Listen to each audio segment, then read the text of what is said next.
What we done started. Look at what we done started. This the people party.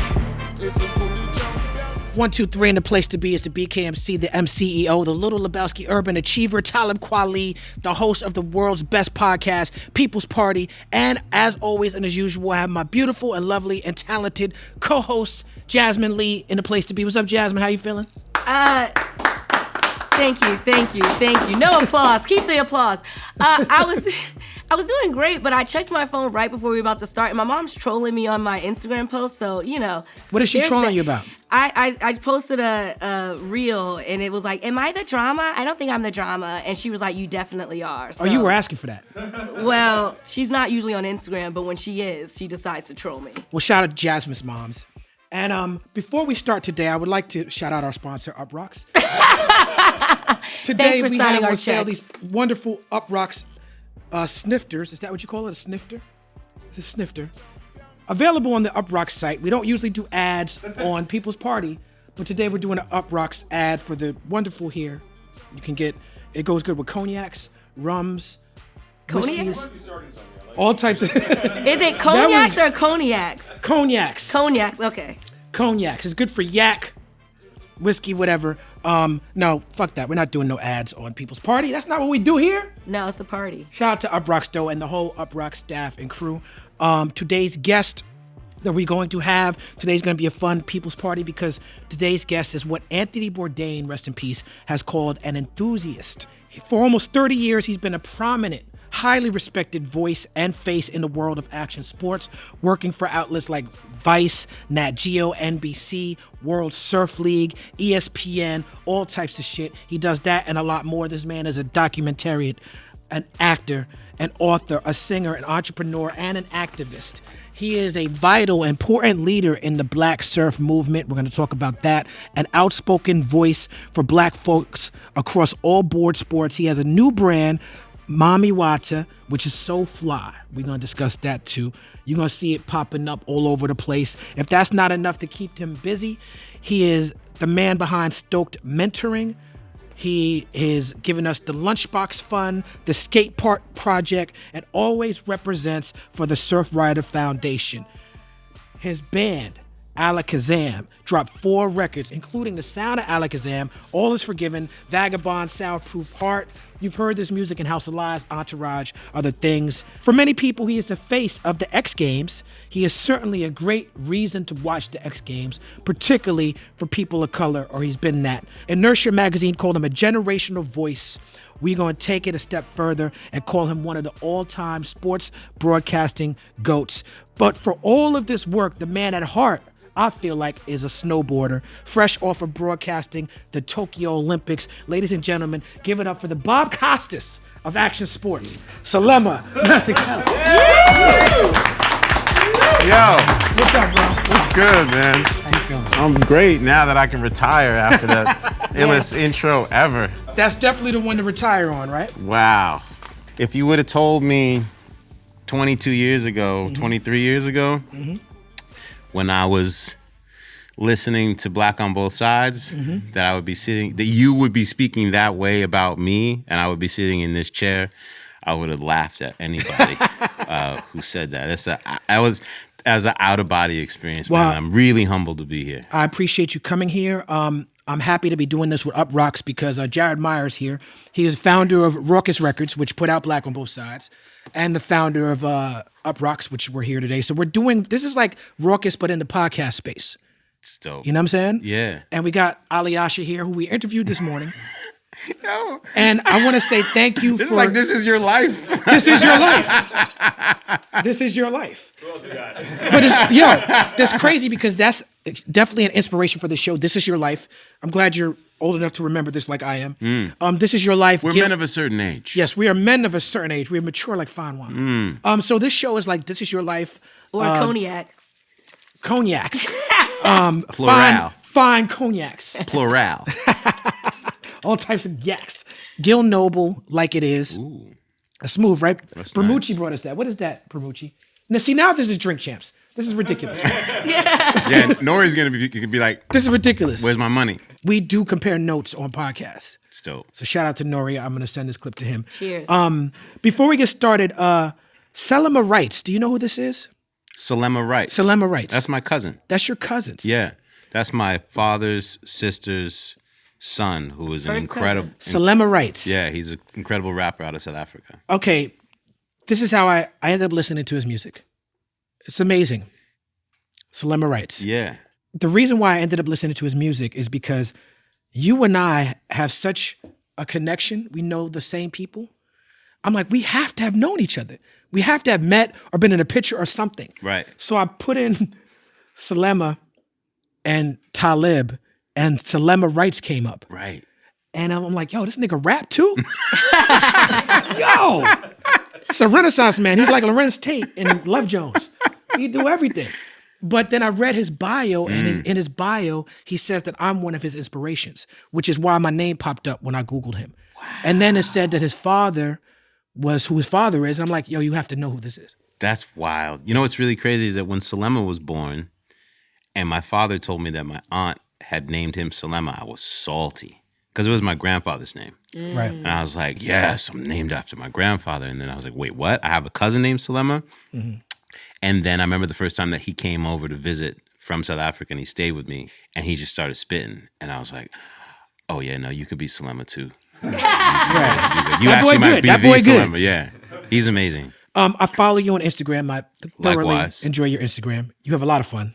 I do. I mean, every day that I'm still here and I wake up and everything still works, I'm in the bonus. Right, you're surfing, you're dancing, you're working out. I borrowed some of your workout tactics. Yes. Thank you. I reposted one of your tweets. Zimmerman walked so Rittenhouse could run. It was a hot topic, got a lot of people upset. Yeah. That tweet got a lot of people upset. When I posted on my Instagram, people got you back very on Twitter? upset. Very upset. No, I have my ways. I know how to go to Twitter without being on Twitter. You've learned. I've learned. The internet is a fun, vast, dark place. How is it that anti-racists see Rittenhouse racism where others don't seem to? And why are white people so reluctant to see the racist nature that is inherent in that type of vigilante justice? When that popped up in me after the verdict, I just thought that was just a no-brainer. Like, I didn't think it would be as controversial as it was. Yeah. And people that I knew, like, white people who Yes. I thought Black were like, people too, yeah, for black me. people were like, hey, that's a reach. And I was like, is it though? Yeah, because they're not steeped in the language of white supremacy as it pertains to the internet, pertains to now. And a lot of people love guns. And guns are sexy to a lot of people. And I think you have the overlap where people like, that's a guy with a gun. They relate on that level. Mm-hmm. Yeah. I just, to me, it was just like, that made, it legalized white vigilantism in a way that we hadn't seen since like it was cool in the movies. Yeah. And I felt like that's what Zimmerman did. That's right. There was a sense of power, and there was the way white people, when people who identify in the valley of whiteness identified with a sense of like, yes, that's what he needed to do, because there's no way that Negro in the hoodie was up to anything other than bad. They felt this sense of power, Right. of being able to be gun owners, not just gun owners, because gun owning and the Second Amendment, whatever, but it's the distortion of it and this idea that like it's the freedom that if any shit goes down, My freedoms. I'm going to be able to defend them on the Right. spot and whatever that means in Right. 80 different directions. And- I'm the Punisher. And Yeah. it's definitely not, because everyone does not have the same skin as Kyle does. And what pissed me off about it is that he's going on a press tour. And what pisses me off even more about it is that he's a well-spoken white young man. So he's really like milking this, and people are really like rallying up behind Yeah, he's him. not It's that scary. well spoken. I would push back. He's just white. The difference between him and George Zimmerman was just he was not a person that people are like, oh yeah, let's. Yeah. But Zimmerman was also Hispanic and not a teenager or not Yeah. a young man. And I think that that's where back to the Punisher thing. That's why police officers get in trouble for having the Punisher symbol On their uniforms. Yeah, because it's like, yo, you're not a vigilante. But Zimmerman, this is a Hispanic guy. Rittenhouse killed 2 white guys, and that's the pushback, the argument. They'd be like, well, hey, Hispanic, how could it be a white supremacist? He killed 2 white guys, so how could you say he's a white supremacist? Yeah. And everybody said to me like, well, I can't believe you're going to try and stretch and make this about race. I was like, yo, this man drove across the state line with a gun that he wasn't supposed to have. They push back on that one too. Whatever. Yeah. As a kid, 17-year-old kid, to go and be someone who's going to secure property in the face of whoever it was that is standing up for black injustice. That's right. And that was, to me, I was like, we're going to ignore the vehicle? That's right. This is the car that the man is in. He wasn't just walking down the street like... He didn't know any history of nothing. Who these people were. He just knew they were there to stand up to racist policing. Exactly. That's all he knew. And so for me, it was like, it's a very easy line. Yeah. And then in case you didn't get it from just those actions, well, no anti-racist does that and then goes to see Donald Trump and Tucker fucking Carlson. Bro. Next. When I saw the photos, I remember when I saw the photo of him smiling and Trump with his arm around him immediately. And then that interview with America's primetime racist Tucker Carlson, I was like, are y'all still silent now?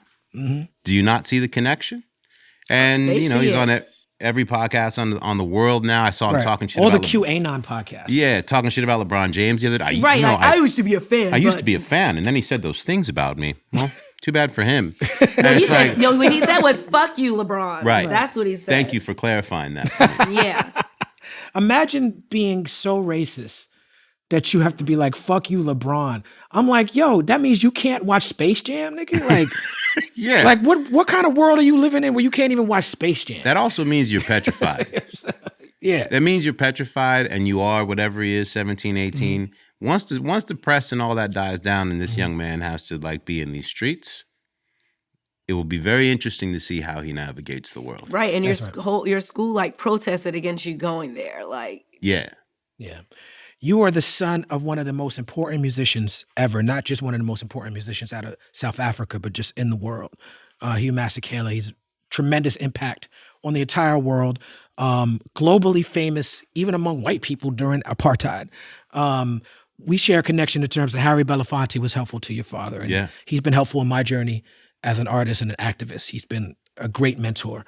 One of my favorite songs of all time, just whether or not I was going to interview or not, is Mason Grenades. Like that song is just like, fallout shelters cannot hide me from radiation smile. That's a bar. Yeah. That's a bar. Looks like it's safer to be in jail. I'm in jail in here. I'm in jail out there. I'm in jail in here. Yeah. Just talk to us a little bit about the relationship you have with that giant. Ah, man. We are coming up on 4 years. It'll be 4 years, January 18th, since we lost him. But I feel him with me more and more every day. The first year, I felt like I was just alone. And then I started to feel the downloads. And you feel him, and it's like a wave of grief, and then a wave of realization of like, you can feel him texturally and how he's giving you these little moves and these hints. Growing up, my earliest memories of time with my father was in the club. My dad we weren't like at the park or whatever. We were in the club from like 5, 6 years old. I was in McKell's and the Village Gate and the Bottom Line. When my dad had me on Village. Had me on the weekends. We hung out during the day and we'd go out for burgers or whatever and go hang out with his friends. And then he'd be like, pack your stuff. And we went to the club. And I'd be there for both sets till 3 a.m, hanging out and watching my father like hypnotize people. And I didn't know he was famous. I just knew that he was amazing. And I knew that every time I went to see my father play, I was excited like it was the first time. I studied him. I studied his storytelling and his ability to like kidnap your soul. And I didn't understand it when I was very young, but I think probably around 15, 16, I began to understand why he was so relentless about continuing to evolve the same message about freeing South Africa. Yeah. And about liberation, and not just about like obviously his story was apartheid. And he was a political exile for like 30 years. 30 years. The man was homeless. Yeah. He didn't take citizenship or residence anywhere. Everyone offered it to him. You know, I felt like there was a bidding war between the UK and the States being like, we'll take you. Here's what we'll give you, Hugh. And he was like, I'm good, man, because this thing is gonna be over soon. I love how you channel him like that. I didn't even know that I could do it until I was doing it. My sister one day started crying. She was like, don't ever let Dad see that. And then he saw it and he was like, he came to me one day, he's like, I'm hearing, man, that you do me. So let's see it. Right. You look like him when you do it. It's like you do the face too. It's just like I said, man, it just was years and years of studying him as a kid. But the thing that I loved about my father is that wherever we went, I got to go on the road with him a lot. Ended up being a roadie with him on the Graceland tour with Paul Simon, which was a whole crazy story, as well as his homecoming tour when he went back to South Africa in 1991. But everywhere we went, my father, the first thing he would do was check in and see where the people were. Mm-hmm. Like whatever country, whatever city, we're going to eat there. He wanted to gain perspective on what their situation was and who was being stepped on, and he made sure to speak for them on stage anywhere in the world. Mm-hmm. And that was the thing that I think that as much as I loved everything about my father as an artist, where he got all of his material was he was a champion of people in struggle. He just couldn't comprehend that one set of people wanted to subject any others. That was something that he couldn't equate. Yeah. I'm glad you said all that because my daughter is here working with us and she's worked on the production side and she's an artist and she's an amazing artist, singer, songwriter, and rapper. When I met her before it came on, she told me she was your daughter. I got chills. Oh. Because you understand that experience. Oh, and I can imagine what that is for you, but also for her. And it just took me back. Immediately, I was like, wait, what? Yeah, she has a song talking about how going on the road or seeing me perform, how it impacted her, you know, and there's some parts of that song that are hard to hear, you know, because I'm not in her head. And it's just, that's always been a concern of mine. Like, how do I relate to their perspective when I've never lived that way? Yeah. It wasn't easy. Mm-hmm. There were times where I didn't get to see my dad for long gaps. Mm-hmm. Also, part of his being homeless and struggling and fighting that long meant that he was battling shit. Yeah. You know? Addiction being one of those things, and you don't realize what it is until you realize what it is. Mm-hmm. And it was tough. It was really tough for us. You mentioned the Graceland tour. That's one of my favorite parts of your story. Like you've told a story on certain podcasts about Paul Simon asking your mother for permission for you to come on the Graceland tour. And I remember just being a kid looking at videos of Paul Simon fucking around with Chevy Chase. And, you know, he had, Hugh Masekela and Lady Smith, Black Mambazo and all that. And that was such a huge part of my childhood. For you to have a front row seat to it is crazy. But what's even crazier is that my son, who's also an incredible musician, that's my daughter Diani. My son is named Amani Fela. And you got to meet Fela Kuti on the road, right? Yeah. So my dad and Fela were superhuman friends. Mm-hmm. They really cemented their friendship when Foreman hurt his eye. Mm-hmm. During the Rumble in the Jungle. If you've seen Soul Power, they had the music festival that my dad produced to bring James Brown and Withers and everyone and the Spinners to perform in Kinshasa, which was insane. But then after Foreman got hurt, Fela was like, yo, come through. And so him and Stuart Levine, they went and chilled with Fela for like a month and a half. And for people who are watching, Stuart Levine is good friends with your father. Your group, Alekesam, is with Sunny Levine, who's Stuart Levine's son, which is an amazing connection. Because Stuart Levine and my father met at the Manhattan School of Music. Mm-hmm. Then after they graduated, they moved to L.A., started Chisa Records, did all my dad's greatest songs were with Stuart, and then Sunny and I ended up living together in L.A. Did he do Grazing? He didn't do Grazing. Okay. But he did most of their great work they did together.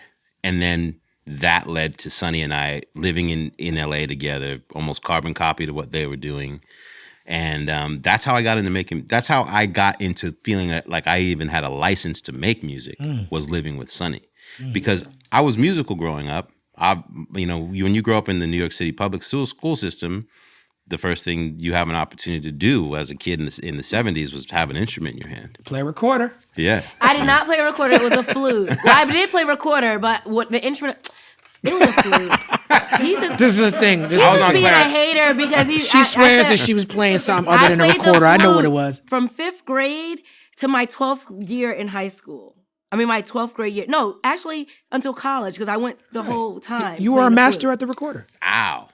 The flute is amazing instrument. What incredible. Do you play? Oh, you said how or wow? Oh, no, that was him. Who said how? Don't lump us together. I said ow. He said ow, like cameo, like Larry Blackman. And you just went in on him completely. Okay, I'm sorry. She had the Ginsu blade she ready. Did, she ready. Had it on the my handle. Fault, my fault.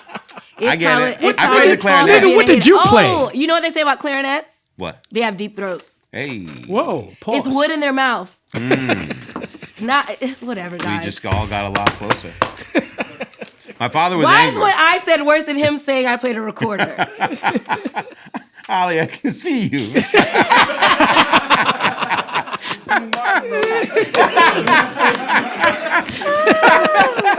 He's over there sweating and leaking.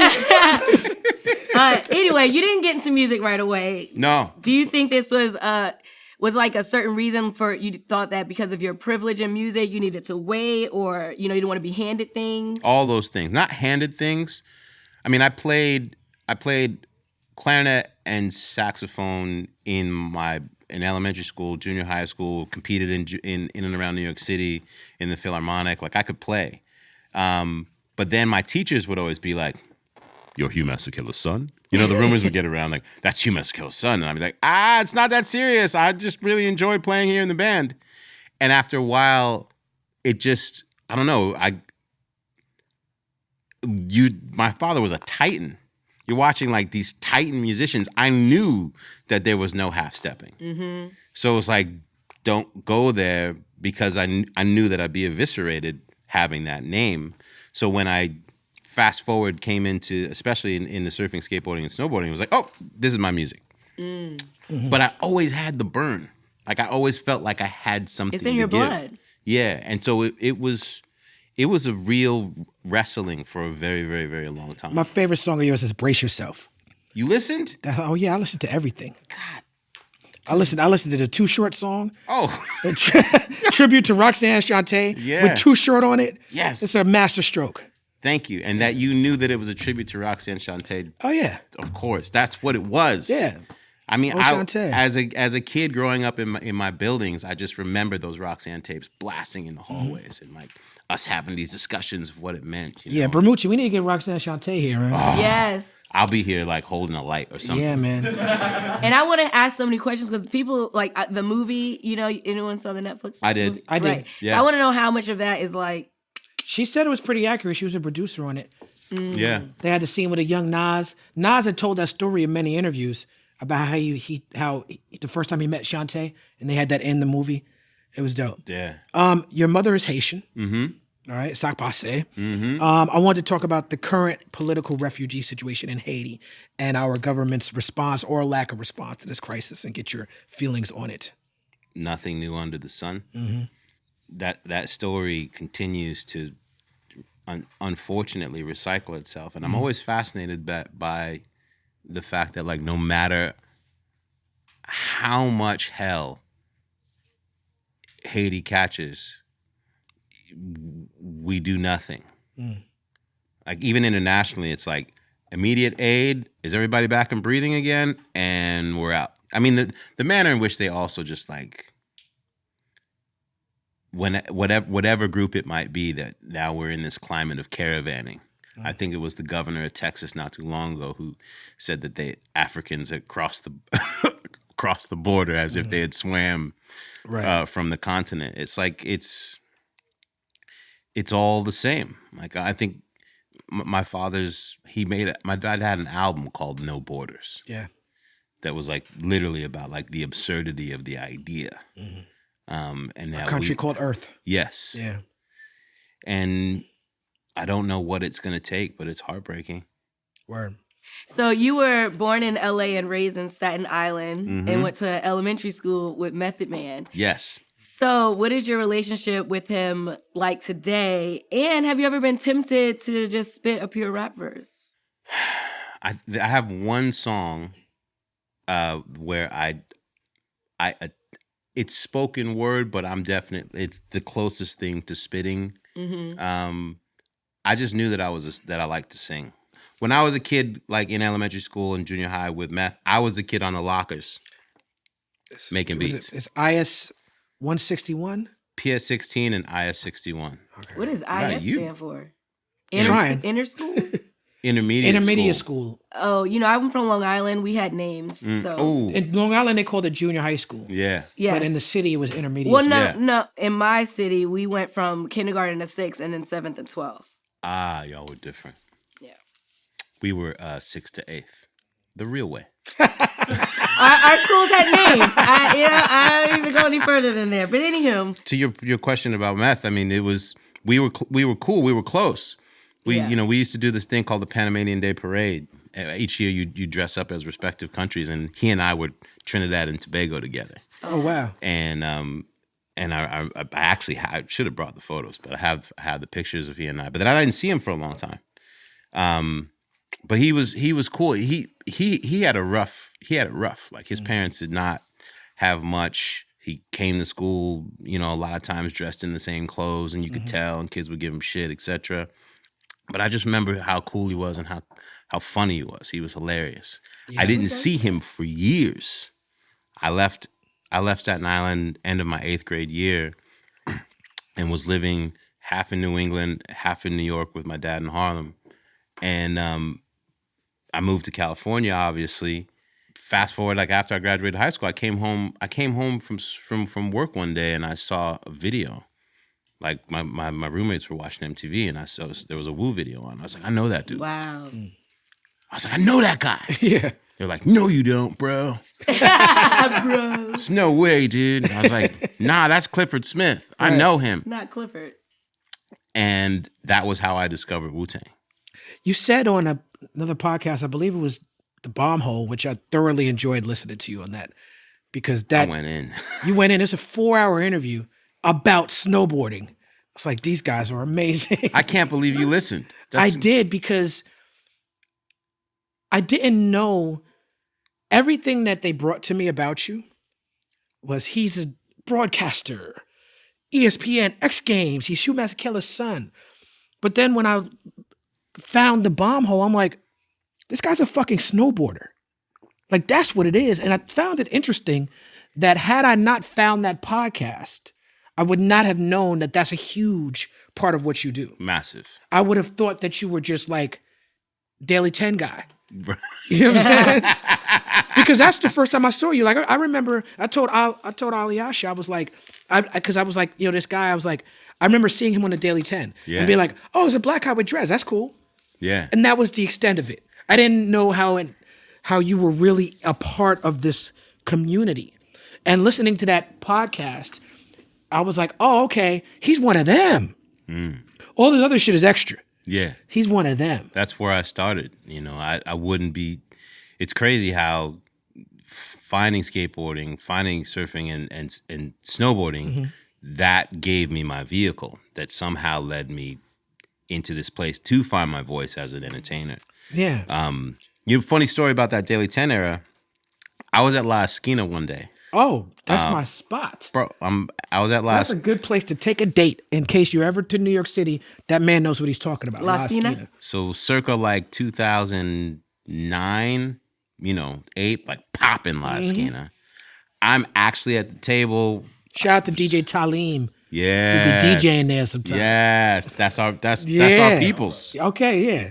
I was sitting at the table and I looked over and you were right next to me. In the booth right next to me with some friends. I had the dreads on at the time. I was at this spot a lot. And I was like, yo, that's Talib Kweli. And I was like, okay, I don't want to, he looks like he's on a date or whatever, so I don't want to bug him. I was about to say, that's a good spot for a date, but I didn't want to blow myself up. But you did. But you blew me up. Right? I mean, yeah, but you foreshadowed it because you were like, yeah, great date spot. And he's like, And yeah, that's what you did. I didn't say what's up because I didn't want to bug you, but I was like, I'm a fan. That's crazy. I'm a fan. Like, and so I was just so bugged out that you were there, and we were like almost shoulder to shoulder. You know how it is It's very close. It's so I just like, I'm gonna let him be. Shout out to my good friend John Mayer. He did an interview with Rolling Stone, I believe, in that era. He was talking about his white privilege, right? Or being indoctrinated as a white man with just the Western standards of beauty. And he was talking about how it made him just only date white women. And he said, my heart is like a Benetton commercial, but my dick is a white supremacist. Yo! Now, what people don't know about John Mayer is that he sees himself as a comedian.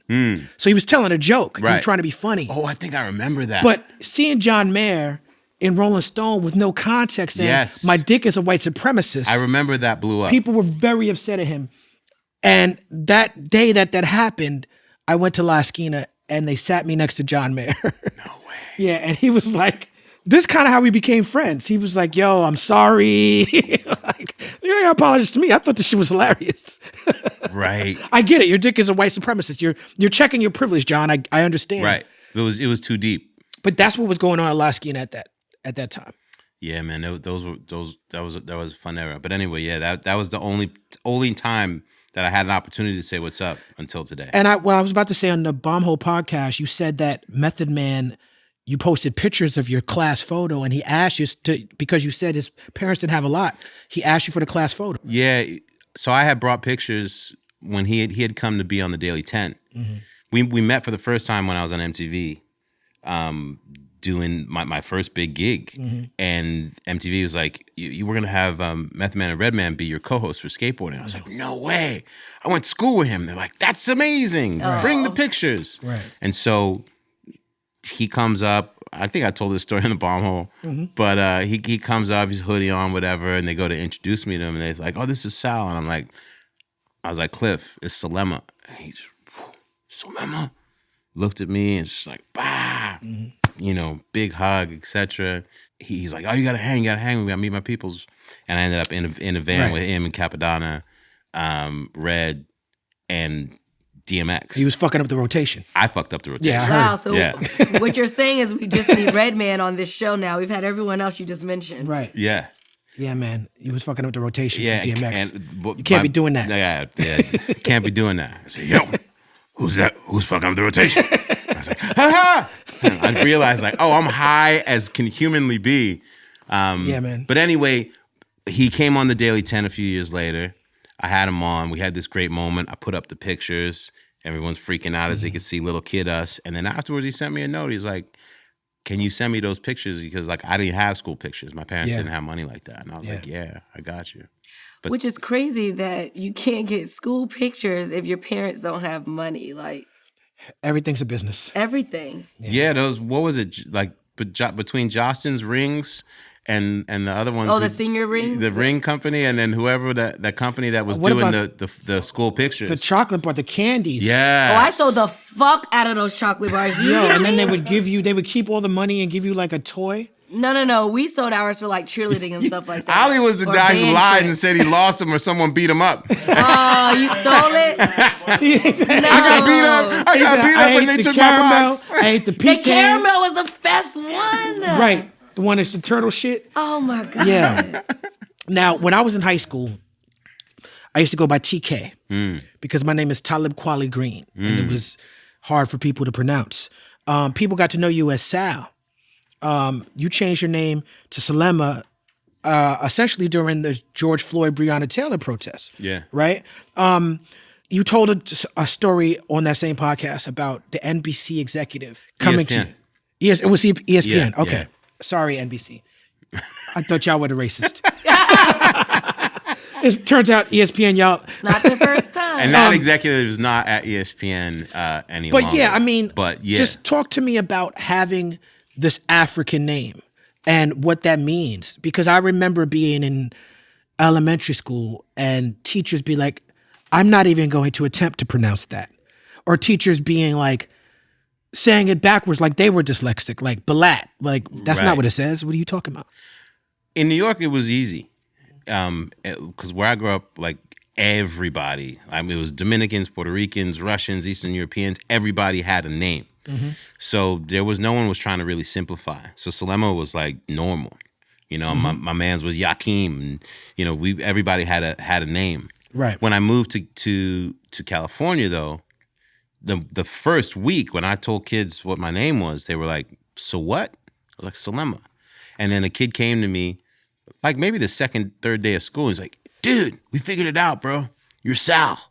And I was like, "What?" Some real Chad shit. Super Chad. You're Chad. It's like you're Sal. And as I walked through the halls, like by that afternoon, hey Sal, what's up, Sal? Yeah, Sal. And just wildfire. And I was Sal. But also, like, you're in this town, you're in this new community. It's a different, like, and I'd only seen like coastal California in the movies. Suddenly I was in that. And there was two other kids in my school that looked like me. So there was this like sense of like identity, like, oh, they like me, they gave me a nickname, and you're young and you run with it. But as I got older, it never felt good. Like introducing myself, it always felt weird. I would always say, like, my name is Selema, but people call me Sal. And when I got to ESPN, they did in the beginning put Selema. And people would say Sal. And I was like, cool, at least my family sees Selema. People know my name is Selema. And then this executive was like, look, you know, how's this? It was when I was on the NBA. I was a sideline reporter on the NBA, and they were like, we want to make you a star. How are people in the Midwest going to, like, they're going to be confused, like, trying to read this name. So, and he did, like, the lights thing. Sal Masekela. It just feels better. I just saw the scene in Boogie Nights. He was like, my name in lights, it says Dirk Diggler. Yes. I just saw that. I watched the opening of that the other day by accident. It's brilliant. In the dishwashing The scene. opening is, you got the best of my love. Yeah, I was like, yo, this movie is incredible. Oh, it's She roller beautiful. skates across. Oh, it's all crazy. of that. But I remember just yielding and saying, okay, and boom, like from then on, it was fonted that way. And every time I tried to change it back, or I'd be like, I want to go by Selema, you got your agents and managers, and everyone's like, the brand, like, you're going to fuck up the brand. And so I would always sort of yield and be like, okay. But the older I got, the more I was like, Ollie's never called me Sal in his life. Always been Selema. Always been Selema. And Alyasha, right? Right. It's a parallel story. Yeah. You know? You're right. And the fact that you told the Method Man story here on this podcast, you told it also on the Bar Hole. But what strikes me is he's like, Selema? Because he knows you. exactly. He didn't say Sal. As soon as that, he snapped up out of his hood. Otherwise, we'd be like, all right, cool, and they would have gone on. But he snapped up out of it, and it was that connection. And what else is crazy? Go ahead. So Selema, Ariel, and Jebus founded Jerusalem. Selema. Like, his name is crazy powerful. When I met him, I was bugging the fuck out. He's like, my name's Selema. And I was like, all right, and then it was Selema Masekela. And then I was like... Right. That's crazy. And we met in the hallway of a skateboard company in Carlsbad. Masekela, like Hugh Masekela. Right. I went home and called my mom. And when he said that, I was like, oh, you know, like he was like a person who like understood me. Like he was the first person in so many years to be like instantly like, oh, I see you and I understand what it is for you to be here. And that's where our friendship like immediately built. Like if it wasn't for Ali, I wouldn't be sitting here right now. That's beautiful. And if it wasn't for you sitting here, I wouldn't have had Aliyah sitting here. It's really a trip because when I don't want to like dance all the way around, but when we started Alphanumeric, like that is when I got to be for the first time on a daily basis since I was a young teenager in and among black and brown dudes every day. Word. And they didn't let me, they shook me out of like whatever thing that I was unconsciously doing to like fit in. That's beautiful. And you know, Alyasha many times would be like, nah, don't let them do you like that. That's beautiful.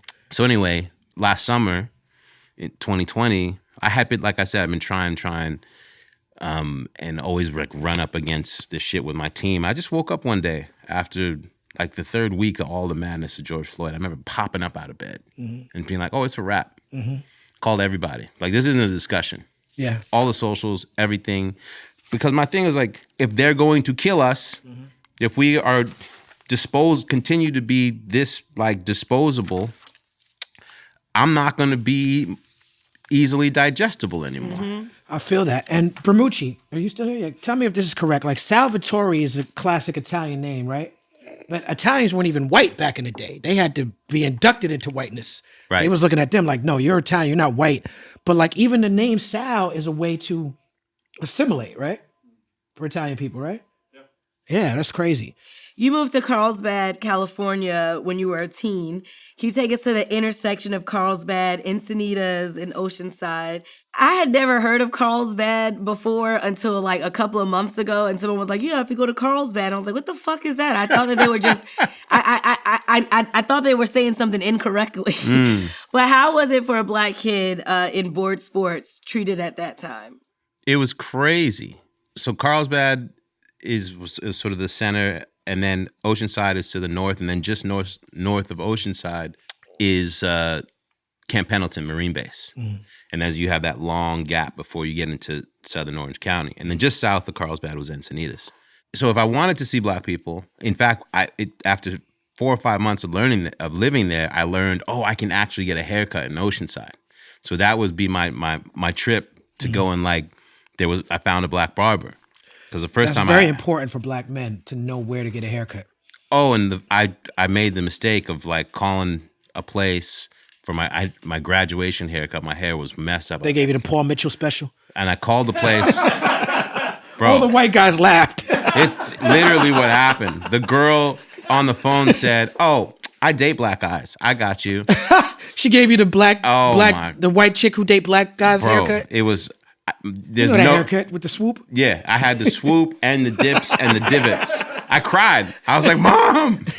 And you look at my graduation photos. There's not one picture with the caps off. And then I shaved my head the next day.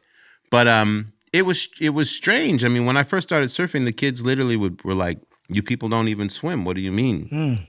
You're gonna learn how to surf?" And I ran up against plenty of kids that were unafraid to like drop N-bombs and make fun of me and be like, you're never gonna like be one of us. But that's actually what lit the fire underneath me to really pursue it. But yeah, I mean, I spent years sort of like with one or two other Black people that I saw periodically at like between 16, 17, 18, 19, when I would make trips back home to the East, when I go see my dad, like those would be like, like full oxygen. But it was a very interesting time, man. It was not easy to navigate. What you just said made me think of something I was going to ask you about later, but I'm asking you about now. Like there's like in board sports, and then especially in Southern California, there's like a real white supremacist presence in this thing, right? And you, as a Black person in this space, have been very vocally pro-Black. The more freedom you get as a human being, and the older you get, the more vocal you are about your Blackness. And again, shout out to the Bomb Hole people, because I learned a lot about you listening to that. So I keep shouting them out. But you said so many things. You said this. You said the idea that I have friendships and deep relationships with white folks, yet I still speak against white supremacy infuriates people. Well, that sounded like my whole Instagram existence. And another quote you said they were like, you were ours, now you're saying you're Black. Like, talk to me about that type of shit. And people feeling like the outdoors is a safe space for white people. And that you as a Black person, or even Aliash as a Black person coming in with the skating becomes a threat to them. I think skateboarding was always light years ahead of surfing and snowboarding, just because it's of the streets. So there's always been a far deeper and stronger connection and representation. Where you had your punk rock kids and your emo kids and your hip hop kids and your Black kids, like everybody. Skateboarding did a very easy job of like regulating itself, whereas access to the ocean and to coastal communities, that's just like immediately impacted right off the bat by like everything that has to do with segregation, post-segregation, redlining, etc. Same thing with the mountains. People don't realize that like the mountains in general and the outdoors were carved out as like the last bastion of like safe spaces specifically for white people. And so plenty of times and plenty of kids like love to say to me, like, you're a different kind of black guy. You do our things. You're more like us. Right. And that's how they kind of like introduce you, etc. So I think because I was the last kid to the party as a surfer and snowboarder, but then became like the definitive voice and face of the cultures globally because of media, these people just assumed that like, oh, well, he's one of us. We made you. We made you. I mean, my DMs lit up that summer of plenty of people saying specifically like, you wouldn't be in the position that you are if it wasn't for us. And this is how you treat us. I get the same shit. And it's like, I'm sorry that because I'm cool with you and because I am down for everyone, you have an inability that negates my blackness and makes you feel better. But the second you have to see me through the lens of my blackness, now you're like, Yeah. Now I'm holding a mirror up to you that's triggering the fuck out of you for some reason, but that has nothing to do with me. But if you think that this is yours and I'm in your space, fuck out of here. Fuck out of here. This is me. Yeah. And I guess seeing not just myself, but it triggered so many movements. I see it like, I don't know if you follow or if you heard of like the kids called Legion that are in the cycling world. This black team of cyclists. City? They're based in Los Angeles. Okay. But look up Legion. Okay. You'll be like, what? They're reframing how people have to look at cycling because they were like, fuck it, we're just gonna do it ourselves. Right. You're seeing it there's a group of black women called Textured Waves that were like, no one's gonna tell our story. We're going to build a platform on Instagram and you're just going to see beautiful images of black women surfing and what it looks like when we're doing it. And people be like, oh my God. Shout out to Sharon Schaefer. Yeah, Sharon Schaefer the first.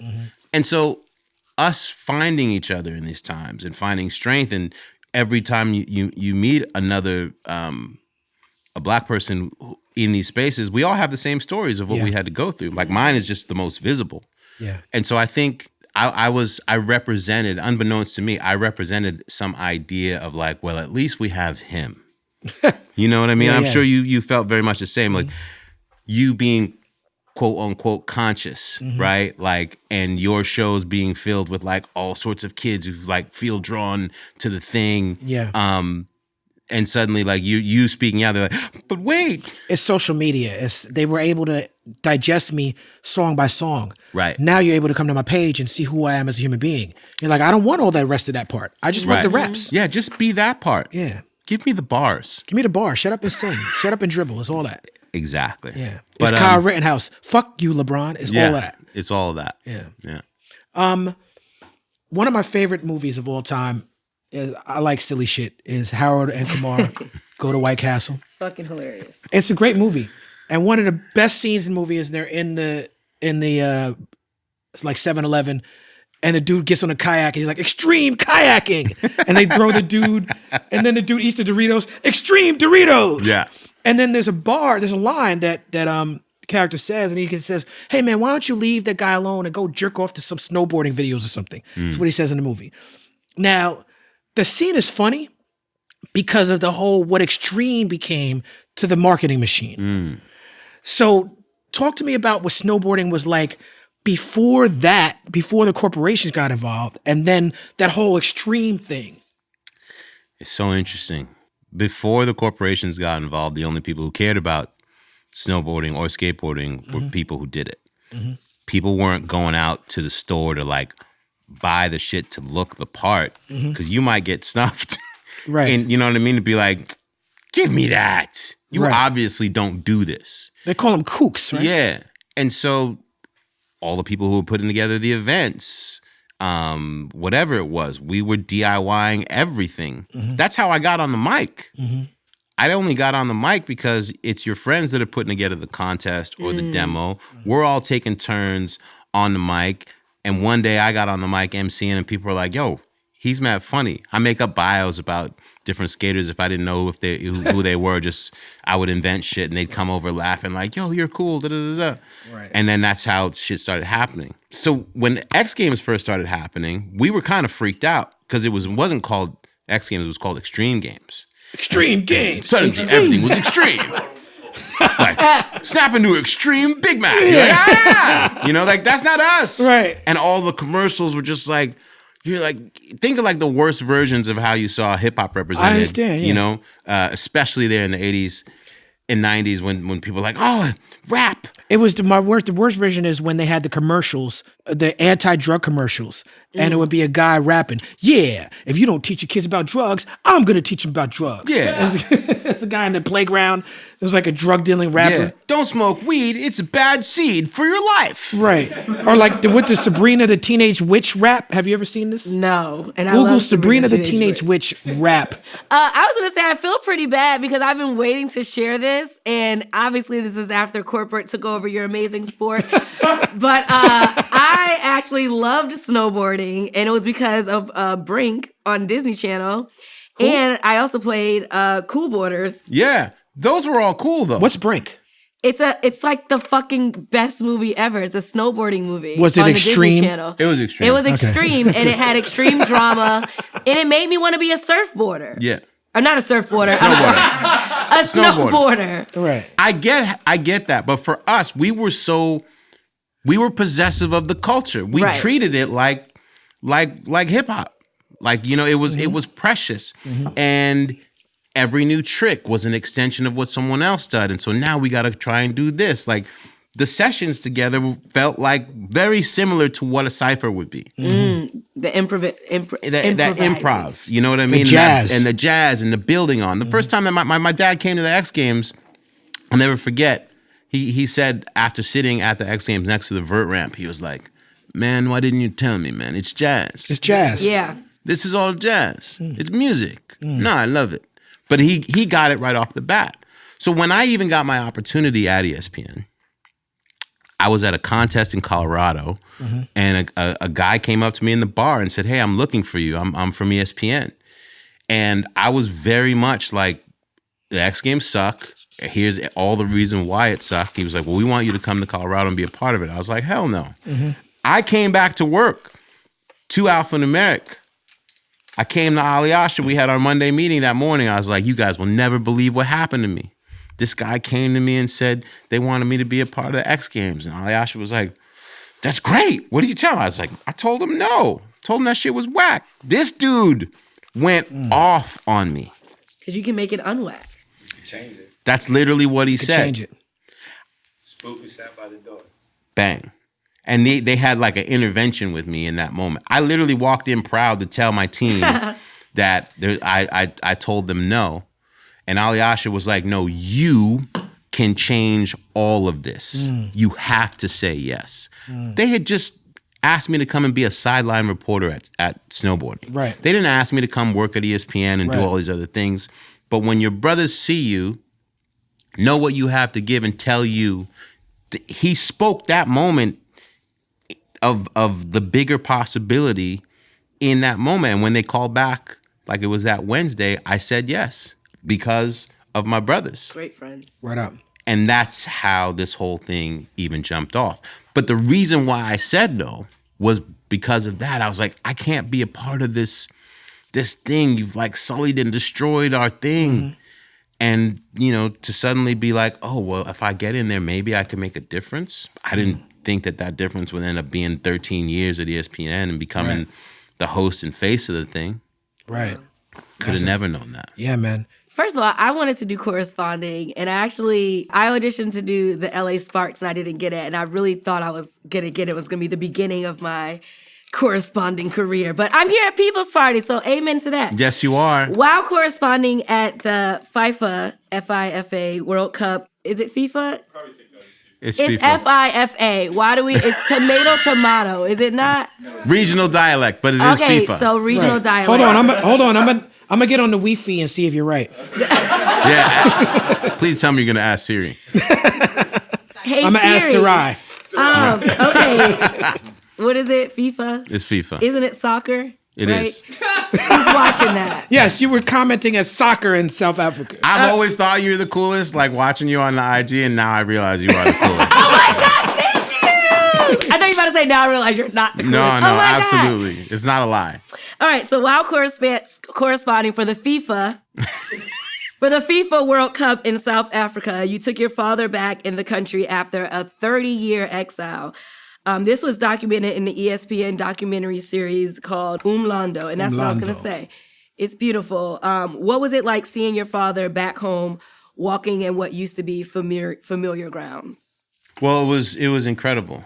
And for context, my dad had been home at that point for about 8 years. But it was the first time that we got to go and see South Africa together. Like, he got to take his son and show. I've been to Johannesburg with him. I had been on the road with him touring, like doing his big homecoming tour. But just he and I kicking it, like father showing son, like the essence of where we come from. That had never happened before.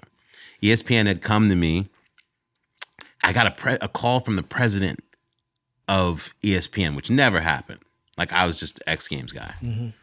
And suddenly I get a call from this dude, and he's like, hello, I'd like to talk to you about a World Cup that we have coming up, which is interesting, right? Because, we want to call you Sal. Right. But now the World Cup's in South Africa. Bing! We got a line in. Right. Now we're like, I love you, Sarah. We got the plug. Yeah. Right. I love you, Sarafina. Sarafina. Yeah, exactly. Right. So they had John Skipper, the president of ESPN, call my cell phone and leave me a voicemail. Hey, I'd love to talk to you sometime. Talk to you about your father and see if, maybe we can, we're excited about World Cup and we really want to have the presence there. I met him. He used to work at Rolling Stone. He was very familiar with my father. And initially was like, we wanted to get my dad to do a song. So I called my pops. My dad was such a badass. I called Dad. I said, Dad, ESPN wants to talk to you about, working with us on World Cup. I'm going to be a correspondent. And Skipper offered me right there on the spot. We want you to be a voice, let's get your dad involved.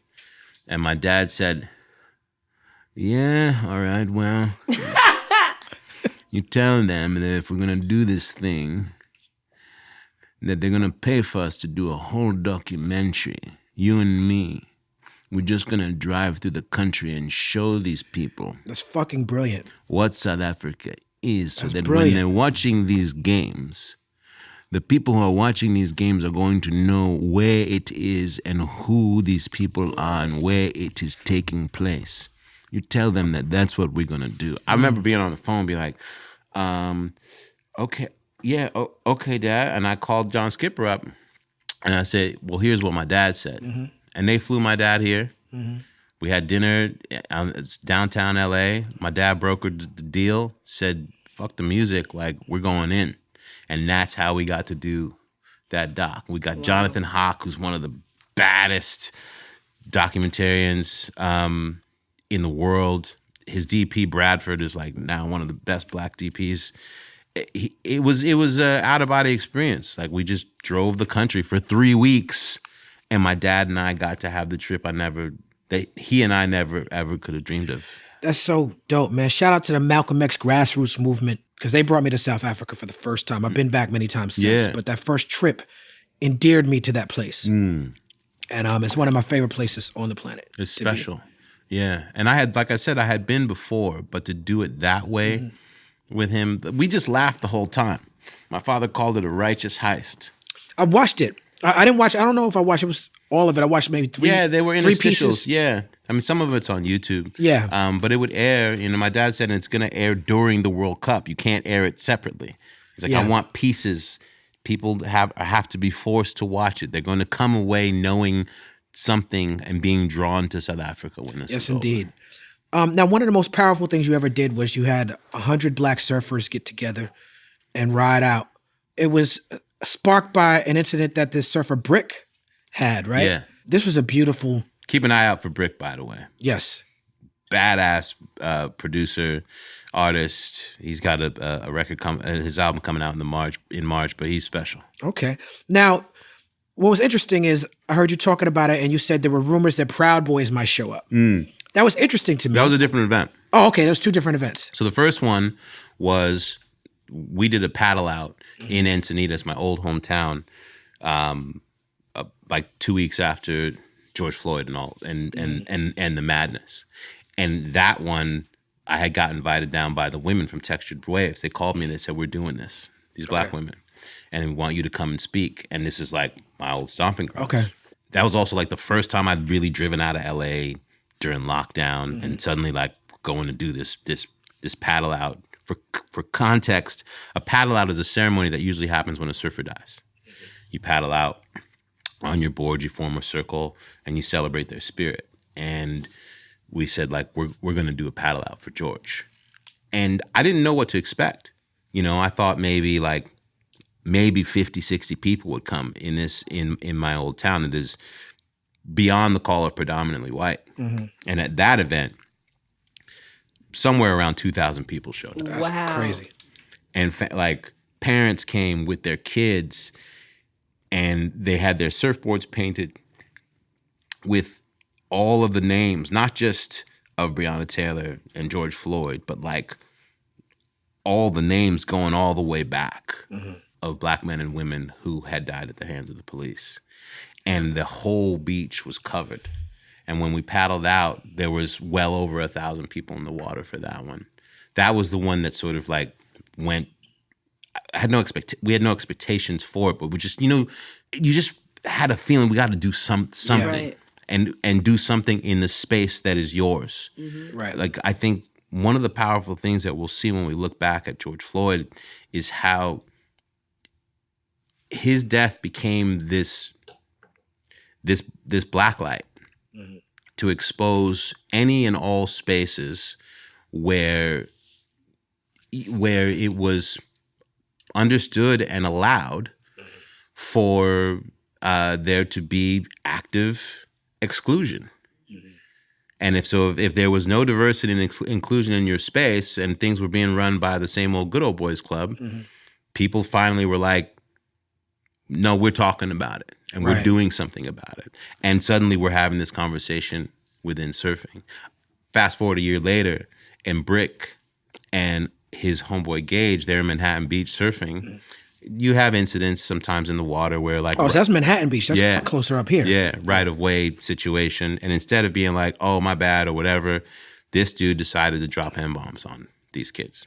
Said, what are you niggas doing out here? And da-da-da-da. And the most powerful part about that was that here we are a year later, and none of the white people in the water did anything. They just sat and they watched. And so when I heard about it, and my friend Ryan Harris heard about it, we were like, nah, we have to do something about this. Right. So we gathered together, and that one was amazing, like you said, because all these black surfers came and drove from all over. And there were some white people that came and showed up, but that one was amazing because it was this incredible large collection, the largest collection of black people in the water I've ever been a part of. Wow. Like well over 150 people. Sight to behold. And we took to that beach and took over in the water. And it was joyful, and it was there was speaking on the beach, etc. Manhattan Beach is Black history too. Yes, exactly. I enjoy Manhattan Beach. When I do this show, I stay near Manhattan Beach often because I used to live here and do the Black Hollywood thing and go to all the parties and events. And I used to see you at Joseph's. Oh, shit. This guy knows me. I don't do that no more. So when I come to LA, I stay at the beaches. Yeah. Huntington Beach, Manhattan Beach, because I didn't do any of that back in those days. Yeah, like you couldn't. You had to be out. Now I go hiking now. You needed to be out. We needed to be out. Yeah. That was social media was being out. That was social media. Yes. Yeah. But I asked you about that because, there were rumors that Proud Boys were going to come, and they didn't come. They didn't come. Because they're fucking cowards. Yes. But you worked at Vice, or worked with Vice. Right. And you were a commentator, and you did some beautiful things. I did a show called Vice World of Sports. Yeah, I saw the Cuba thing. Yeah. Cuba, how fun was that? Oh, man. I've been to Cuba a few times too. I got to go to Cuba and the DR for that. I saw the basically. DR thing too. Yeah. And I grew up playing baseball. Right. So that was my thing. Baseball was like my action sports. Right. But I moved into hip hop. But I knew everything about baseball back then. But Gavin McInnes was a co-founder of Vice with Shane and them. And early in the history of Vice, they ousted him, right? They was like, get the fuck out of here. Because it was clear that their politics was different. Right. Gavin McInnes was one of my, I don't know if you know this, but I used to be on Twitter a lot. Oh, yes. What do you mean? They kicked me off of Twitter. What do you Why would mean? you I do don't know that? if you know this. How could I not? I was there for all of it. They kicked me off of Twitter because somebody was threatening my mother and my daughter, and I posted the phone number. It was a burner phone number. I thought Twitter would understand that. Right. They disagreed with me. You thought there was nuance on Twitter? I did. I used to look. Me and Jack used to have a relationship. He used to DM me. We used to talk in the DMs, and I used to get on the phone with Twitter. Like I remember early in Twitter, like 2011, 12, they called me up. They were like, "Look, you have to stop calling people coons on Twitter because it's a racial slur, and you keep getting. They keep reporting you, and we don't want to kick you off." But we're going to have to kick you off if you don't stop calling people coons. Jack said enough is enough. And I thought about it and I was like, y'all right. Y'all are completely right. It's your home. It's like somebody, I'm going to take off my shoes when I come. You said, right. I'm not going to say the C word. I stopped calling people coons on Twitter. But I didn't stop calling out racists and it got worse for me. Oh, I used to sit and watch and go through the whole threads and I was like, where does he get the energy? And I mean, I could never. Just because you get sucked so deep down in the rabbit hole and you can't win. I'll be honest with you. I had a lot of fun. It's like Gremlins. Aliyasha knows me. You can tell that you enjoyed it. I had a great time. Look, if you didn't enjoy it, you wouldn't continue to do it. I'm mad that I got kicked off of Twitter because fuck Twitter. But I'll be lying if I didn't say I had a great time when I was there. I'm glad to know that because he thoroughly enjoyed getting people together like that. He enjoys a good read. I mean, I would dive in. I'd be like, all right, here we go. And I would go down those threads. I'd be like, this motherfucker's crazy. Because my anxiety was like, I can't win. And there's just people, the more pop. But you would just be like, look. Ben Shapiro used to come for me on Twitter because of this. Right. Candace Owens, my whole riff with Kanye West, all that shit he said is based on the fact that I texted him like, yo, you can't be supporting Candace Owens because here's what she's saying to me. Gavin McInnes came from me on Twitter, and then this was before the Proud Boys was in national news. Right. Like I was telling people, everybody around me, I'm like, yo, these fucking Proud Boys, they're a problem. And you were calling it out. I remember. So Gavin McInnes said on Twitter, he said, I have to hire security everywhere I go because of Talib Kweli's tweets. And one of my proudest moments, by the way. Honestly, I do miss the excitement of coming on Twitter and seeing everyone just the crazy. But he's still, on Instagram, Look, they be threatening to kick me off of Instagram every day. I don't know if you know this. Really? Instagram sends me messages daily, says, look, and I'm gonna be honest with you. Because I've been seeing you've been doing the snapshot of the threads. Yep, because I'm showing the hypocrisy. Yes. Because Instagram flags me, and I'm not shitting, I'm not bullshitting you. If a white person comes to my page and says, I think all black people are savages. And this is not something I'm making up. This is just experiences, right? I think all black people are savages. And I'll go, well, sir, I'll even be polite with the shit. Well, sir, you are a racist. If that white person reports me, Instagram will flag me and say I'm bullying them. Because you can't call white people racist on Instagram. I've seen instances where you've shown that in screenshot. Yeah. I've been enjoying the screenshot, the receding. Well, you're a racist, so how does that feel? Like I could finish this interview and go to Instagram and not have my account. The way they talk to me. Wow. They'd be like, yo, and they'll say, we're going to kick you off. Instagram tells me this every day. Wow. We are going to kick you off. Every day for a year, they've been telling me this. I got one flag, and it was a domestic violence something, and I was like, oh, somebody should have kicked you in the neck. And then they sent me. You can't say that. I know the rules very well. I can't say that. They sent me a message, and they said, this is a warning, but if you keep up with this, you're going to be removed. And I was like, I'm good. Well, it's good for me to know that that's what they say on the first warning. Because they've said that to me several times. Oh, well, And they I'm haven't not kicked me you, off though, and yet. I don't have a blue check, so I probably would be sent off a lot sooner. I've just taken the be blocked and be blessed approach. And I respect it. Because I also know my countenance. Be blocked and be blessed needs to be on a sweatshirt. I can't take responsibility of that. That's an Amanda Seales original. Oh, my God. Oh, is it? Shout out to Amanda Yeah, Seales. that's an Amanda Love Seales you, original. Amanda. Be blocked and be blessed. She taught me that one. And I like the power of the button. And I'm just like, because I get stressed. And, you know, we're getting up there, Talib. Yeah, you're right. And I just don't, You're right. I don't have the, You're not wrong. I don't have the energy. But I have figured out ways to be like, when I load the rifle, it's sniper style. So like, for instance, when you, the Rittenhouse. That was a sniper bullet. I knew, I was like, okay, it's probably going to be on. And then I saw like you and D.L. Hughley, and all of a sudden, like it was everywhere amongst like prominent black people, and just black people in general. And I felt good because that's all I had to say on the thing. Anything else, you know, I can't get into it with people. And then when people came for me, I was like, be blocked, be blocked, be blocked, be blocked, be blocked, be blocked, be blocked, be blocked. And Block party. Yeah, block party. That's it.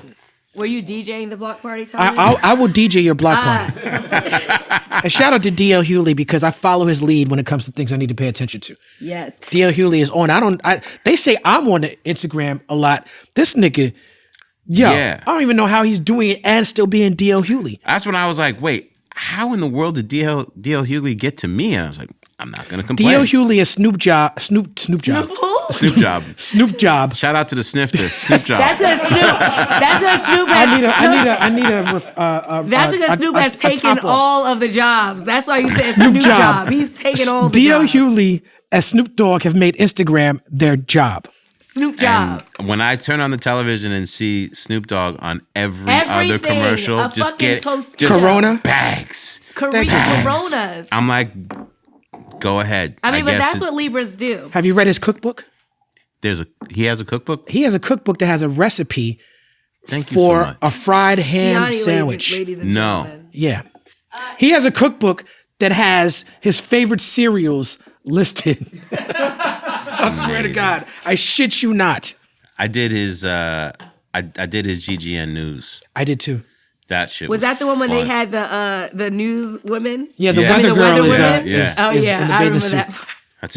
I took one hit just to be like respectful in his home. He was like, "You need to hit this, cuz." I was like, So "Okay." I did it maybe 2015, and he was like, "You gotta smoke," and I said, "Listen, my son is a fan of you, and he's gonna be watching this, so I'm not gonna be smoking on camera." On camera. And Snoop convinced me to smoke on camera. I smoked off camera. No, I smoked a blunt with Snoop on GGN. Well, Yeah, you're stronger than me. I had a rebel hat on, so I was like, dude, I can't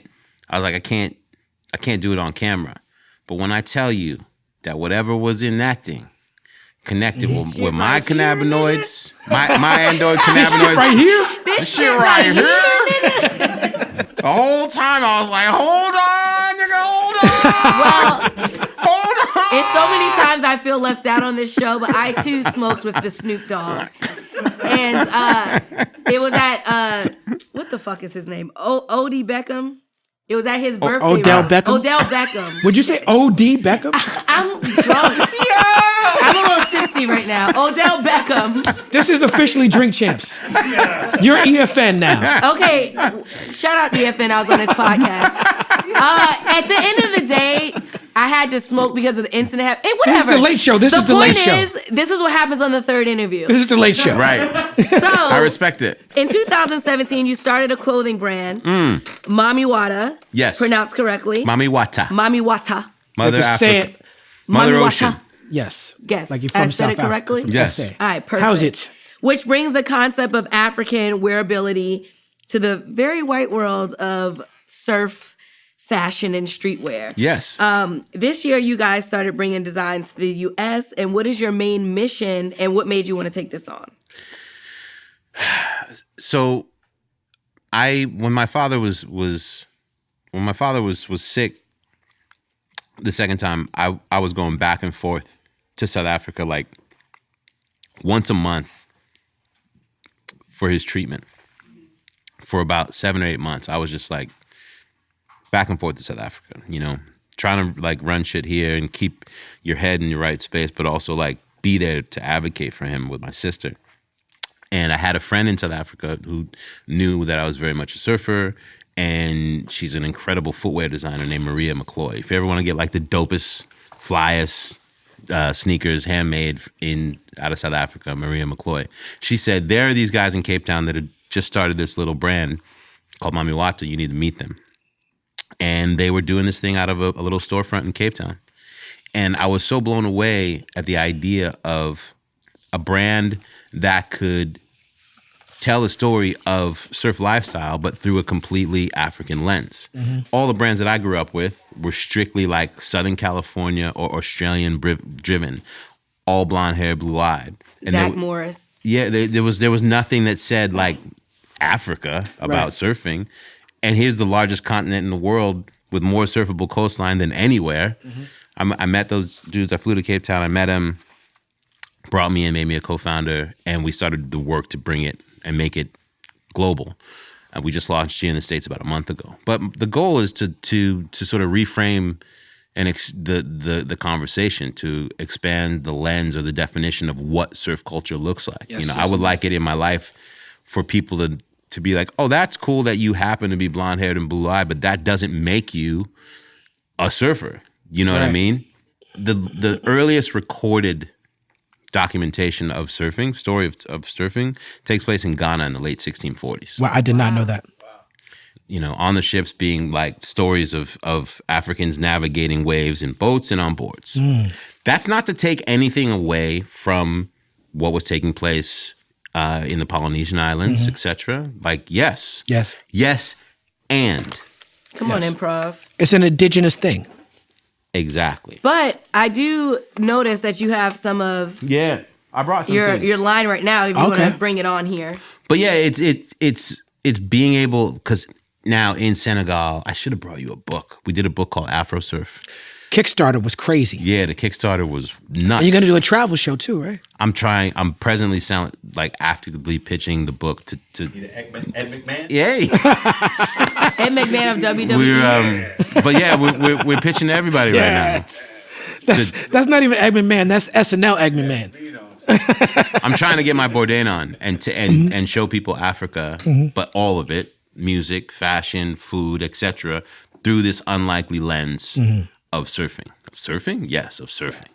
But yeah, I was about to say, so that was your segue to bring on the. Thank you. You're welcome. That is dope. Bad and bold. That shit, I want that now. That was like a Talib shirt, right? It does. Doesn't that look like? I got you. This idea of you see the dice, but it's like giving this animus idea to luck, like in and around the continent, especially in South Africa. Like, oh, you are so, if something good happens, you are lucky. You know, you celebrate that existence of luck, your relationship with luck. So this the dice. I mean, that just looks like a CeeLo shirt to me, but right. Yeah, but that's what you would think of. Talib, that looks like the shirt that you wore to Noriega's anniversary party. Listen. It does. I didn't look at the flyer. It said black and white affair. I'm sorry. It's the same shirt. I thought I was going to a Puerto Rican anniversary. I dressed the part. I am so sorry, Nori. I was the most flamboyant dude at Nori's anniversary party. With a bottle of Bacardi. He had a I had a Panama hat. He had a matching hat. I had the whole shit. All he needed was a cigar. Yeah, man. But yeah, everything's made of African cotton. Love that. On the continent. And yeah, Africa has entered the chat. Yes, indeed, man. And then we there's even a surfboard. Oh, I didn't even see the board in the back. Yeah. Oh my God, I'm a surfer. I saw this board on the internet. Is this the one that you're doing a giveaway for? It's one of them, yeah. Okay. It's shaped by. Look at that. Yeah, tell us about this. This South African shaper named Hugh Thompson, and you don't really see this kind of coloring. That's crazy. And patterning. That makes me want to surf. Doesn't it? Yeah. But please don't, Talib. We need you here at People's No. Friday. Wow. Yeah, I'll take you. I'll have you stand up on the first day. And this is the logo. This is that Mami Wata, the goddess of the ocean, West African goddess. My dad had a song called Mami Wata, 1975. All right, so watch this segue Gold right here. All right. I'm coming in. I was in Jamaica a few years ago, and I was in the water, and I had an epiphany, I had a spiritual experience. An entire verse and a hook came to me in the water, and I got out of the water, and I ran to my hotel, and I wrote it, and I put out this song with the producer Rocky. It's called Ocean Song. I want to read it to you. Shout out to Steve Bermucci, who shed a tear while surfing in the waters of Africa. He said this in his UPROXX interview with you. Wow. That's why I'm making fun of him. Right. Because he shed a tear. While Just one. shed a One single single Denzel in glory tear. And it drips slowly down his It face. dripped into the waters So where the specific. slaves and of then the it Middle dropped and it Passage, splashed when it hit the ground. the ghost of the Middle Passage rejoiced with Steve's tear. So I'm so dead. specific. He said a single Denzel Washington glory team. Not offensive snot. Just one single. Not offensive snot. Not offensive snot. Shout out Viola Davis. One single tear. But One. I don't. Steve just had this idea to do like, because I always bring up lyrics on the show. He's like, I'm gonna do a human Serato, and he read all these lyrics to me. I didn't know any of them. I'm like, whose lyrics is that? He said, it's your lyrics. Out of control. So I'm gonna read you these lyrics, and they go right with what you just showed me. I treat my woman like water.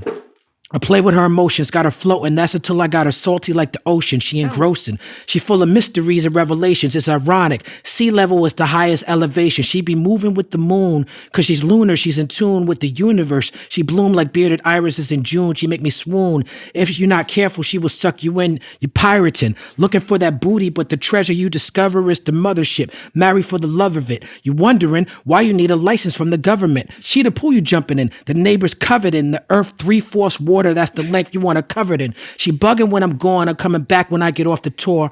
But how could the ocean ever divorce the shore? I stare at her. I see the sun reflecting cause it mirror her. I'm humble, but I never feel inferior still. Who am I to fight the ocean? The battle just begun, but the only way to win is if me and the ocean won. When I swim against the current, I'm showing off my pride, but her strength is a deterrent. So I'm going with the tide. I can't fight it. No, I can't fight it. That's what I felt in the ocean at that That moment. sounds like sex to me. It was. The ocean is like my woman. Okay, I got that. But It's like Here's- common sense. And which it I actually used to was love great writing. Who wrote that? Hey, Now according to you know it Bermucci, I was wrote you. But here's the thing. You just described the entire relationship of what it means to choose to surf. Yes. Everything that you just described is what it requires. It's that much. You have to sort of honor and respect her power. The fact that like you're mostly made up of water. You find this level when you're floating in it. I mean, everything you just described is what you long for as a surfer. Is what keeps you coming back. When I studied you to do this interview, those lyrics kept popping in my head. I'm like, this is what I was writing about. Wow. Now you have to surf. Now I have to, right? And then on the edit, those lyrics are going to play and people are going to be like, All right. I'm going to invite myself to this surf session and we're going to surf together. And I really feel like someone should film this. absolutely. We'll get it in 22. Yeah, we'll do it. All right. We'll do All it. right. we We gotta do we it. will do it. So I get a Yeah. sexy ass surf suit. Yes, we'll get you in the wetsuit and everything. I'm Mami Wata. Yes. Yes. Now, I want to talk a little bit about our dearly departed brother, Virgil Abloh. He shared a message with you about Afro surf. What was your relationship with him like? You know, we never met physically, but he reached out to me. I think 2019 was the first time. And he told me that what Alyasha and I had done at Alphanumeric and what I was doing when I was at the X Games in being this lone black face, sort of as the ringmaster of the culture, he was like, yo, that gave me like power and motivation to pursue mine. Like what I'm doing stands on the shoulders of what y'all did. And I was like, indeed. Yes, indeed. what are you talking about? And what I thought was really interesting about him, because you know how sometimes when people get to a certain level, to that level, where they're just like seemingly running the world at such a level that you're like, oh, what's it like up there? You give them a pass. You just have a complete understanding if like they're not fucking with anybody other than what they're doing. And what I think, especially in the wake of his passing, has been so powerful is to see the amount of people that he was doing that with. The manner in which he was actively choosing who to amplify and storytell and be like, how can I get down with you? How can I offer you a little bit of platform? He would constantly be like, you know, retweeting my work or something, or the manner in which he went at publicizing Afrosurf. I remember I sent him a note. I was just like, thanks, you don't have to be doing all this. He's like, nah, man, this is a group thing. Yeah. This is all of us. A rising up. tide lifts all boats. Yeah, and he said something powerful to me. I have this motto that I've sort of lived by, that there is no box, especially when it comes to blackness. It's so easy sometimes to get caught up in like, oh, am I black enough even for like other black people? Am I black enough for you? Yeah, and I've gone through periods of that where people are like, oh, you do what? Yeah, whatever, nigga. Like, and him just being like, yo, it takes all of us to smash this thing that was constructed not by us, but by supremacy, to define what we are allowed to be doing or not doing as black people. So like, yeah, let's go. No doubt. And he just remained, you know, I felt like I knew him especially in the last like 8 months or so, the amount of like the reach outs and the conversations and the depth of what they were. And when I asked him, you know, he sent me a note and said, thank you for the book. And I was like, would it be cool to get a quote from you? He sent that shit in like 10 minutes. Yes. Yeah. You know, and it was like, and I remember when I read the quote, I was like, oh, that's, you didn't just like, you know, that's the place that you've been sitting with it, and you just like emoted that to me. You didn't try to craft something. And so, yeah, you know, it was, I think in the beginning too, it was very, very easy to see him as somebody who sort of came out of nowhere. Right. You know, a lot of folks were salty, like, well, like there were so many other people in streetwear, et cetera, that should have or gotten that opportunity, et cetera. Wasn't for them. Yeah, but he did his in a way that I think only he could. He had that kind of, he was a nerd. Yeah. He was a super nerd. Yeah. You know, and yeah, it's going to be a very interesting space to fill. But I think for myself, for people like Alyasha, et cetera, like I feel like we are all sort of more emboldened in what it is that we have to do and continue to do while we're here with what we have to give. What do you have to give, and why are you holding on to it? Like, let that shit go. Yes, indeed. Rest in peace to Virgil. He gave us so much in his short time here on this planet. Yeah. I'm going to quote you one more time from Bombhole, and then that's it. No more props for those guys. Enough props, by the way, for your podcast on my podcast. Those guys are the advertisement. They're such hip hop heads, especially E Stone. He's gonna lose his shit. And you worked with I worked with Stone at Transworld 20 years and ago. you got that Transworld gig, like bussing tables, right? Working tables at a restaurant. Yeah, that's crazy. But you said something on there. Fuck your tolerance. Start with acceptance and go from acceptance and work towards being able to embrace. Damn. Yeah, that was you. Come on, Babucci. That was you. Yeah. I didn't know that I said it like that, but I had a thing one day where I remember we were having all these conversations about tolerance and everyone patting each other on the back about tolerance. And then I just looked up like tolerate. I was like, put up with? Put up with. We're like high-fiving each other for putting up with our differences? Do you know what the paradox of intolerance is? I'm going to Google. Keep talking. I'm going to Google it because I want to get it right while you're speaking. I feel like especially as the amount of times that you go to the dictionary lyrically to do what you do, you probably could like edit a dictionary. But yeah, I mean, you're a fucking brilliant poet. Like Thank you. I appreciate that. That's love, brother. It's the whole ass truth. But real quick, the paradox of tolerance states that if a society is tolerant without limit, its ability to be tolerant is eventually seized or destroyed by the intolerant. Karl Popper described it as the seemingly paradoxical idea that in order to maintain a tolerant society, the society must retain the right to be intolerant of intolerance. It's a paradox. See?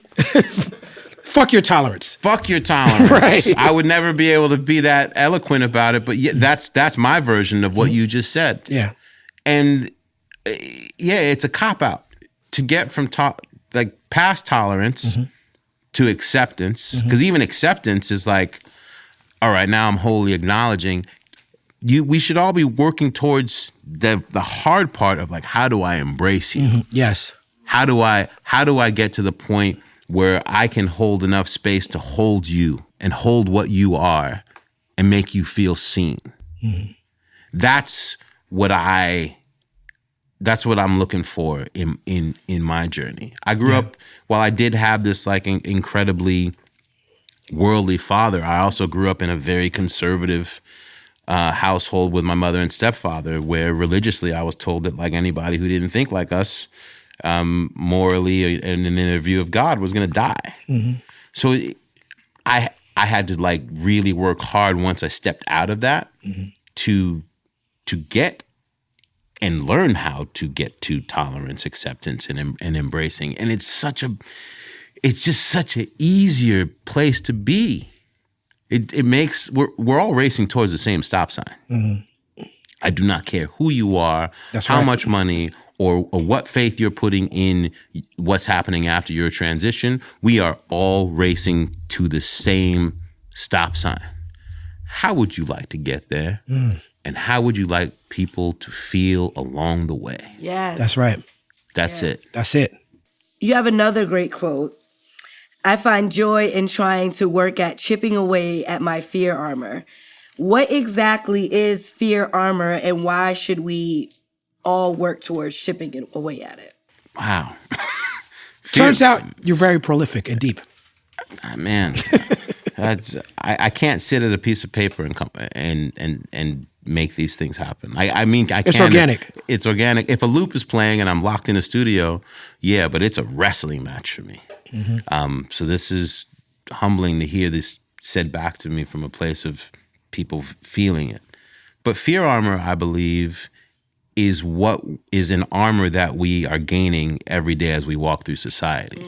Like every time we leave the house and engage with all the shit that seems to be fighting against us, every time we turn on the news, etc., you are being these plates of fear armor that we all end up wearing. And you don't even realize you have it until you find yourself in a situation where you figuratively come out your own face, like to yourself, and you realize like, oh shit, who's that? Like, oh fuck, that's that. Is that mine? No, that's not mine. I got to figure out how to strip that off. Yeah. So that's what the fear armor is to me. And a lot Very of people poetic way to put that. Yes. Thank you. Yeah, and that's exactly what it is. And it's heavy. It is. You know, I think of it as like that old armor, the plates that you'd see them as they were marching off. Yes. But they, they looked like they were like, God, I like hope you this said shit is over. on that Old Heads podcast, the chainmail. Yeah. That mithril was, you didn't want to fall. The light. Yeah. You want like silk. You want that light. Not that other stuff is like, if I fall in the water, it's a wrap. It's cumbersome. It fucks you up. Yeah. But we've learned how to think. People think of it like it's some sort of exoskeleton, but that shit is fake. Yeah. You know? The unlearning. Yeah. You are on the board of directors at Burton, big, huge snowboard company. RIP to Jake Burton. He's a mentor of yours. Yeah. How does that feel to be representing that company in this era? It's powerful, man. When his son came to me and asked me to sit on the board, it was in the wake of Jake's death. Wow. And the family said, hey, this is what Jake would have wanted. And we just had a board meeting a couple of weeks ago. It's still difficult to comprehend that a kid who was answering the phones at a snowboard magazine and thought in that moment, I made it. I'm in my space. is now sitting on the global executive board of the largest snowboarding company on the planet, that's really defined the culture, is wild. And, you know, we have these conversations where we hear about, like, seat at the table. And to be at that table and to actually be valued and listened to has been, it's helped me to build actual, like, belief in myself. I'm one of those people, Talib, who I'll go home and then that voice will pop up and tell me all the reasons why it's like, you can't go any further than this. Right. You know, we all deal with that in some way, shape, or form. And that was a moment for me where it was just this loud screaming that from inside to be like, are you going to keep on doing this or are we going to go? You know, because now, like, there's no hiding. We're here. And yeah, man, it's just, it's an honor. The way that the community, the culture has sort of looked at it as like, oh, I'm representing the culture in this corporate space. There's this responsibility to do whatever I can to, as Burton goes, the snowboarding culture goes. I feel that. So it's it's an honor, and I'm also like low key and like I'm in business school because suddenly like big business. This is big business, and you really getting to learn for the first time like, okay, this is how things work. Right. Yeah. And finally, what is next for Selema? What is next for me? The most interesting man in the world. Most interesting man in the world. I don't often drink beer, but when I do. But when I do, that's what I I don't did. often- I drink it out of an UPROXX glass. UPROXX snifter. UPROXX, available at the website. Listen, I want to sell this show. I want to take. You're going to. The last thing that what my father was advocating for in his last days while he was here was to get people excited about Africa and everything it has to give. You know, not like I want to go on safari. I want to climb Kilimanjaro. I'm going to donate to this. There's this really great well that's being built. Okay, so I heard you say this on the podcast again, and I felt bad because I was like, this is my Tanzanian experience. We built a well. We went on safari. Right. We went to the island and we fucked with the chimpanzees. That's what we did. Right. And I was with the Johnny Knoxville, Jackass. the Jackass film crew. Right. So it was like Cameron Diaz, Justin Timberlake, I remember that show. Jimmy Fallon, 17 white people, and me. Right. And we're like building wells and visiting monkeys and shit. I'm like, I need a different African experience. And I want to make the show. I want to make the show that does just that. And I'm hoping that, like I said, you know, this. My father, and I talked about this before. My father wasn't a cultural chauvinist. He was stomping his feet for like African to get its due amongst all the other cultures that we celebrate. But he was just puzzled to be like, why aren't people fucking with us?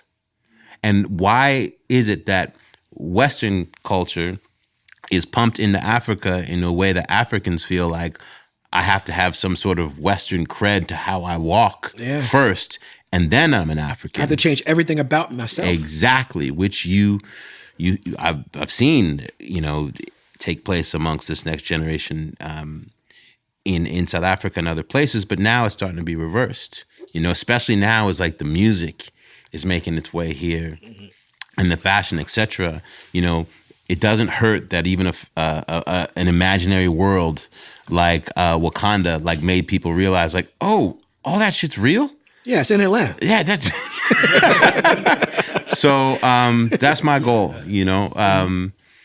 And if I can make that happen, cool. And if not, just continue to tell more stories. And I got another record in me. So that's let's work on some music.